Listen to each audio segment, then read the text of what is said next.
I'm Debbie Godfrey. Welcome to the Positive Parenting PEP Talks podcast. Today, I'd like to continue the conversation of setting kids up for success by giving clear directions to them when we're communicating what it is that we want. And for the most part, kids, from the time they're born, they want to be helpful. They want to do what we want them to do. They want to please us. They want to contribute. But as they get older, if they don't have an inherent reward for that, if they don't feel good about making a contribution, then they stop doing it. In fact, what happens to many kids is that they don't feel appreciated. They don't feel like their contribution matters. And so they even go in the opposite direction of doing things specifically not to be helpful in order to get recognition that way. Even though it's negative intention, it's still attention. And so they are essentially trained to not be helpful.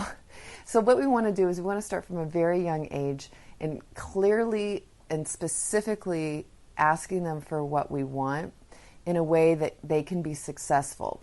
So for example, when you ask a child to go clean up the bathroom, well, for us, clean up the bathroom means one thing. And for a child, depending on the age, and actually at any age, they can misinterpret what clean up the bathroom means.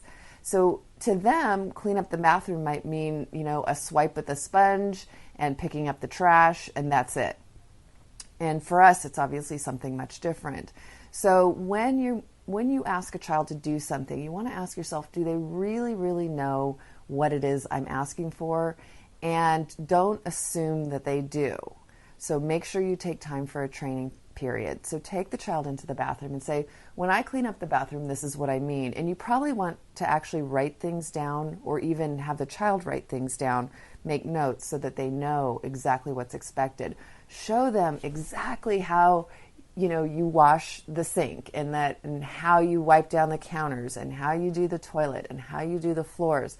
Be very specific, be very repetitive. Make sure that you get in there and do it with them until they're confident and you're confident that they're capable of doing it. Make sure that if they have creative solutions and creative ideas, that you're open to hearing them, open to looking at them, open to talking, about possible alternative ways to do things that will make them feel an ownership in what they're doing. I found with my oldest daughter, one time she was cleaning the mantle and her father expected her to take down all of the items that were on the mantle, clean the mantle, and then put all of the items back. Whereas she preferred to take down one thing at a time, wipe that spot, put it back, take down the next thing, wipe that spot, put it back. And they got into a huge power struggle over which way to do this, which way was right.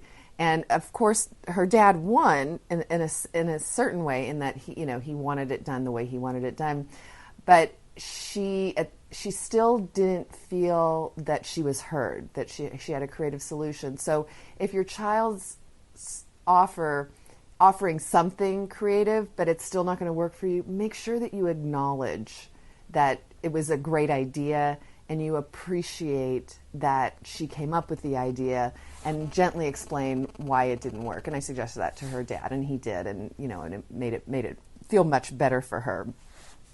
But don't assume, again, that kids know what it is you're expecting of them. Make sure that you give them very clear directions and that you take a lot of time for a training period to help them learn exactly how you want things done. Have a great day and happy parenting. I hope you enjoyed today's episode of the Positive Parenting PEP Talks podcast. For those of you that don't know me, I'm Debbie Godfrey, owner and founder of positiveparenting.com. I hope you'll go and check out my website and follow me on Instagram and let me know about what you thought about today's episode. Did you learn something new? Were you able to do something different with your children? Did you have a success story? Those are my favorite to share. Let me know. Contact me. I'd love to hear from you. And also, what future topics would you be interested in hearing about on the Positive Parenting Pep Talks podcast? Thank you so much for being here and for all of your support. Take care and happy parenting.